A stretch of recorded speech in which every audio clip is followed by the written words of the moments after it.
So mungkin Dr. Saleha boleh elaborate sikit apa rawatan yang ada untuk kesuburan, pasal kesuburan ni. Pasal kesuburan ni ada 3 jenis rawatan bergantung kepada keadaan suami dan isteri. Jadi kita tengok as a whole, okay? Bukan isteri sahaja, bukan suami sahaja, tapi as a the whole team. So rawatan ni termasuklah kita bagi ubat untuk bantu besarkan telur, contohnya Clomid, ya. Orang selalu kata ubat pil subur tu ubat Clomid, ataupun kita boleh buat IUI. IUI tu kita masukkan sperma ke dalam rahim. Okey. So kita pendekkan perjalanan sperma, kita hantar sperma tu masa telur tu tengah matang, tengah besar. Ataupun rawatan IVF lah, atau ICSI. So itu tiga. Jadi ada 3 rawatan ni. 3 main rawatan.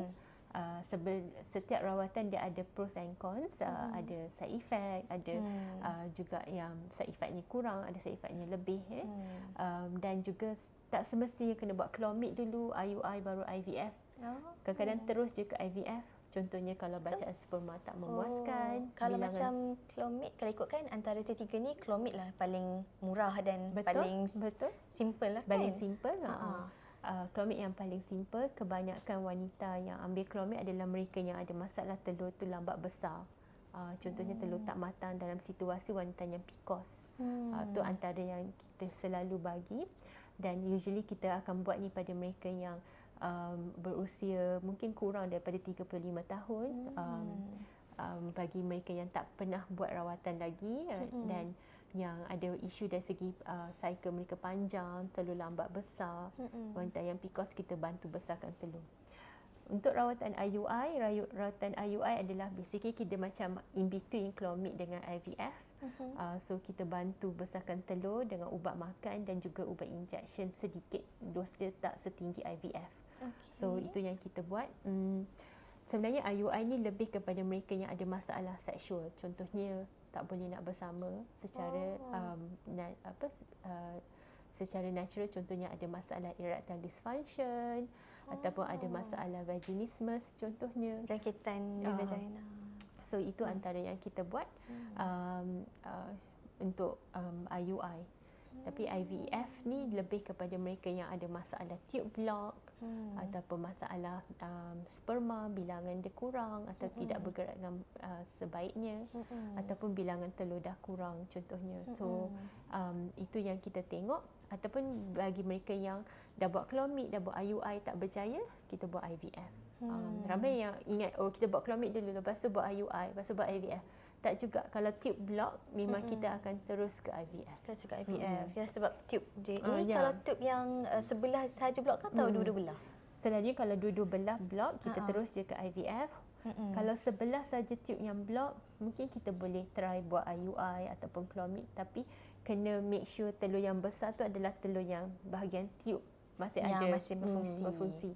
Tapi kadang-kadang chances dia kurang sebab kenapa tube sebelah tu block, satu lagi tu tak block. Mungkin yang satu lagi yang tak block tu pun ada suboptimal function tube tu. So macam tube tu, dalam tube tu lah berlakunya persenyawaan, pembahagian embrio.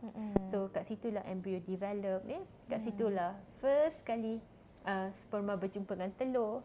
So kadang-kadang keadaan environment dia tak kondusif. Contohnya dari segi aspek endometriosis, dia ada radang. So radang di kita panggil pelvis, rahim. Betul. So tube tu tak boleh nak tangkap telur tu dengan baik, ataupun untuk environment dalam tube tu tak optimal untuk sperma berjumpa dengan telur. So itu yang boleh berlaku.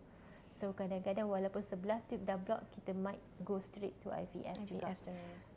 Pada masa sama, kalau ada faktor lain pula, sperma pun tak optimal. So bila dah ada more than one factor, kita just go straight kepada yang sebab in the end kita nak bina family. Kita bukan jejah nak seorang anak. Nanti seorang anak tu, saya bila nak ada adik, So kadang-kadang kita nak kena tengok secara menyeluruh.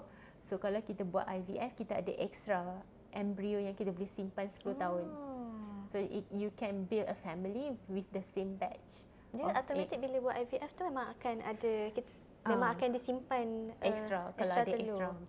Bergantung kalau ada extra. So kalau you start awal, kemungkinan keberangkalian untuk dapat extra embrio lebih tinggi daripada kalau kita start umur 40.